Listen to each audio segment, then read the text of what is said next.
Hi friends, कसे आहात सर्व? मजेत आहात ना? चला आज आपण हिवाळा स्पेशल अशी ओल्या हळदीची भाजी ही रेसिपी पाहणार आहोत. खूपच टेस्टी होते. राजस्थानमध्ये अगदी फेमस आहे. तेथे अगदी थंडीमध्ये आवर्जून खाल्ली जाते अशा प्रकारे भाजी. आणि तुम्हाला जर हळद मिळाली ओली तर अवश्य अशा प्रकारे बनवून बघा. खूपच छान स्वादिष्ट बनते बघा आणि खूप छान होते. त्यासाठी बघा आपण ओली हळद घेतली आहे मी. 200 ग्रॅम ओली हळद घेतली आहे मी आणि 50 ग्रॅम मी आलं घेतलं आहे. मी हळद अगोदर छान स्वच्छ पाण्यामध्ये भिजत ठेवली होती, कारण तिला भरपूर माती असते, कारण ती जमिनीमध्ये येते ना. त्यानंतर आपण छान ती धुवून सुकवून घेतली आहे आणि अशा प्रकारे मी चाकूच्या साहाय्याने त्याचं साल काढून घेणार आहे. खूप सहज निघतं अगदी. वेळ लागत नाही. पिलरच्या साहाय्याने जर तुम्ही त्याची साल काढली तर ती हळद असते ती वाया जाऊ शकते. म्हणून तुम्ही अशा प्रकारे काढून घ्यायचं आहे चाकूच्या साहाय्याने. आणि जर तुम्हाला हात तुमचा पिवळा होऊ नये असं जर वाटत असेल तर तुम्ही हातामध्ये ग्लोव्ज वापरू शकता किंवा पॉलिथिनची कॅरी बॅग हाताला लावू शकता. पण नाही म्हटलं आवडते मला, मी अशीच काढते बघा, अशी चाकूच्या साहाय्याने. आणि आज हँड म्हणजे ग्लोव्ज वगैरे न वापरता त्याची साल अशा प्रकारे काढून घेते. माझा अगोदर पण आहे ओल्या हळदीची भाजीचा व्हिडिओ, पण मी जरा ती वेगळ्या पद्धतीने केली होती. आज वेगळ्या पद्धतीने केली आहे, त्यामुळे व्हिडिओ स्किप न करता पूर्ण व्हिडिओ पहा. खूप छान टेस्टी होते बघा. हे बघा मी तोडून दाखवते. ही बघा हळद अशी पिवळी जरद हळद असते बघा. अशा प्रकारे मी सर्व साली काढून घेतल्या आहेत त्याच्या. आणि जे आलं आहे त्याची पण साल काढून घेतली आहे. आणि मी अशा प्रकारे बघा किसून न घेता त्याचे असे छोटे छोटे पीसेस करणार आहेत. आणि माझी जी अगोदरचं अपलोड केलेला व्हिडिओ आहे त्यामध्ये मी किसून भाजी केली आहे. पण मी म्हटलं चला आज जरा वेगळी पद्धत दाखवूया. आणि मी राजस्थान म्हणजे ते राजस्थानी लोक बनवतात त्या पद्धतीने थोडीशी त्यांची पद्धत घेतली आहे. बाकी मी माझ्या पद्धतीने बनवली आहे बघा हळद.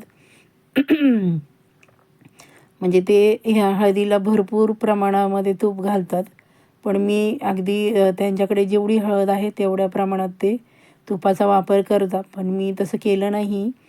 मी आपली 200 ग्रॅम हळद आहे तर मी 100 ग्रॅम तुपाचा येथे वापर केला आहे. त्यामध्ये मी सर्वप्रथम 50 ग्रॅम तूप घेतलं आहे आणि त्या तुपामध्ये आपण जे आपण पीसेस केले आहे हळदीचे ते छान असे भाजून घेणार आहोत, परतवून घेणार आहोत.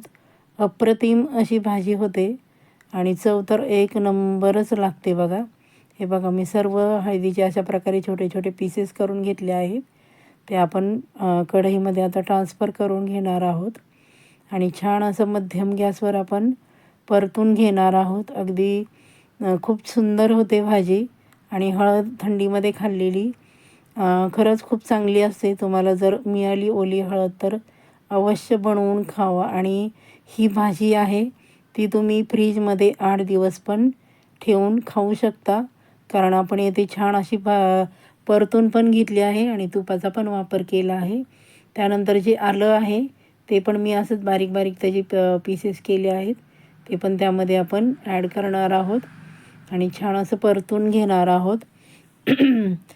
जेवढी हळद आहे तेवढं तूप घातलं की काय होतं, त्या हळद म्हणजे जे तूप आहे ते पुन्हा काढायला लागतं. मग मी म्हटलं नको, त्यापेक्षा आपलं असंच करूया. अशी पण छान होते. बघू तरी करून. आणि एवढी सुंदर अप्रतिम झाली होती भाजी. खरंच खूपच अगदी सुरेख आणि चव तर एक नंबरच. अगदी तुम्ही ती लोणच्यासारखी खाऊ शकता, एवढी छान लागते. पण हळदीची भाजी ही थोड्या प्रमाणात खायची असते, जास्त प्रमाणात नाही. आपण हीच कढई आता दुसऱ्या गॅसवर ट्रान्सफर केली आहे. दुसऱ्या कढईमध्ये आपण पुन्हा 50 ग्रॅम तूप घेतलं आहे. ते छान गरम झाल्यानंतर आपण मोहरी टाकून घेतली. मोहरी छान तडतडली की त्यामध्ये आपण जिरे घालून घेतले आहेत. आणि जिरे छान तडतडले की आपण मी कांदा घेतला आहे बारीक चिरलेला, तो आपण छान असा सोनेरी रंग येईपर्यंत परतून घेणार आहोत. खूप सुंदर होते आणि चव तर एक नंबरच भन्नाट अशी रेसिपी ओल्या हळदीची. त्यानंतर आपण भरपूर असं लसूण घेतला आहे मी. भरपूर अगदी 30 ते 40 लसणाच्या पाकळ्या घेतल्या आहेत. त्या बारीक चिरून घेतल्या आहेत. त्या पण आपण छान अशा तुपामध्ये भाजून घेणार आहोत. कारण ह्या ओल्या हळदीच्या भाजीला जेवढं तुम्ही लसूण घालाल तेवढी ती भाजी चविष्ट होते आणि खूप सुंदर पण लागते. अशा प्रकारे आपण त्यानंतर मी 2 हिरव्या मिरच्या, तिखट आहेत माझ्या हिरव्या मिरच्या, त्या मी घालून घेतल्या आहेत. कारण ही हळदीची भाजी आहे. तुम्ही कितीही तिखट घातलं तरी पण खूप अशी चव तिखट लागत नाही. तोपर्यंत आपण तिकडे पण जी हळद आहे ती परतून घेत आहोत. हे बघा दाखवते मी. अधूनमधून हलवायची आहे, तिला खालीवर करायची म्हणजे ती पटकन शिजते, जास्त वेळ लागत नाही. जर तुम्ही किसून घेतली तर ती कंटिन्यू हलवत बसावी लागते, नाहीतर ती खाली तळायला लागते. आपण कंटिन्यू हलवायला लागतं, ती पण छान होते. तुम्हाला जर ती रेसिपी हवी असेल तर तुम्ही तो व्हिडिओ पण पाहू शकता. हे बघा आपण आपला तोपर्यंत लसूण आणि हिरवी मिरची छान अशी फ्राय होत आहे बघा. खूपच अप्रतिम अशी ओल्या हळदीची भाजी. त्यानंतर मी भरपूर असा मटार घातला आहे बघा. जो माझा मी कोवळा मटार ठेवला होता तो घातला आहे. तुमच्याकडे जर म्हणजे ओला मटार नसेल तर तुम्ही भिजवलेला असेल तर त्याला कुकरमध्ये 1 शिट्टी देऊन घालायचा आहे. त्यानंतर एक बारीक चिरलेला टॉमॅटो मी त्यामध्ये घालून घेतला आहे. तो पण आपण छान असा हलवून घेणार आहोत. खूपच चविष्ट लागते भाजी. अशा प्रकारे खरंच एकदा करून बघा आणि केल्यानंतर कशी झाली ती कमेंट करून सांगायला अजिबात विसरायचं नाही. छान असं आपण मटार पण परतून घेत आहोत. सारखं हलवायचं म्हणजे तो मटार आहे, नाही तर तो उडतात तडतड.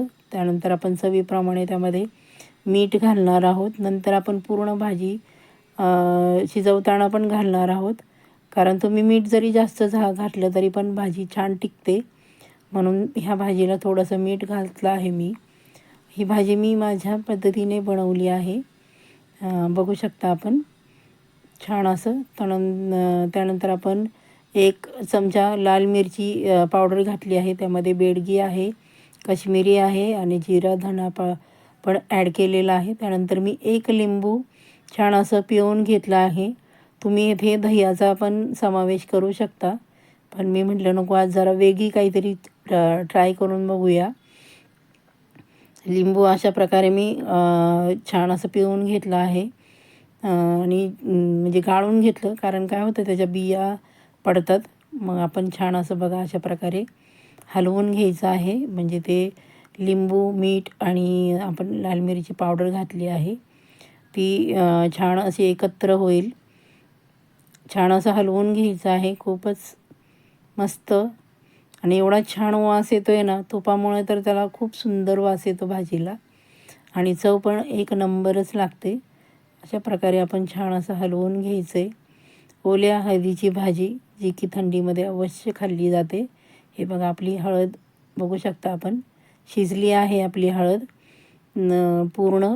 त्यानंतर आपण जे टॉमॅटो, लसूण, हिरवी मिरची घालून घेतलं होतं ते जे साहित्य आहे ते सर्व त्यामध्ये ट्रान्सफर केलं आहे हळदीमध्ये आणि आपण छान अशी हलवून घेणार आहोत. अशा प्रकारे खरंच करून बघा, खूप छान लागते. राजस्थानी लोक तर आवर्जून पूर्ण थंडीमध्ये 4 महिने ही भाजी बनवून ठेवतात आणि खातात.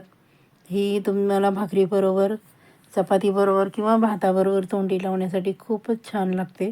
पण ही भाजी अतिप्रमाणात पण खायची नसते, कारण ती उष्ण असते. हळद उष्ण असते, आपण आलं घातलं आहे ते पण उष्ण असतं, लसूण पण उष्ण आहे, म्हणून थोड्या प्रमाणातच ती भाजी खायची असते, पण चवीला एक नंबर होते. अशा प्रकारे करून बघा. आपण आता सर्व साहित्य एकत्र करून 5 मिनटासाठी झाकण ठेवलं आहे. 5 मिनटानंतर आपण झाकण काढलं आहे.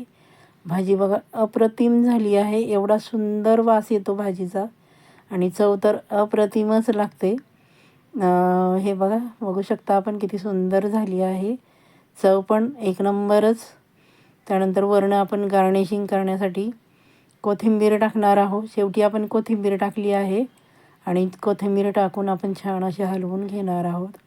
खूप सुंदर होते भाजी. अशा प्रकारे करून बघा आणि केल्यानंतर आपण ती 8 दिवस फ्रीजमध्ये ठेवून खाऊ शकतो थोड्या प्रमाणामध्ये. तुम्हाला मी बाउलमध्ये सर्व करून दाखवते बघा. किती सुंदर झाली आहे अशी आपली ओल्या हळदीची भाजी.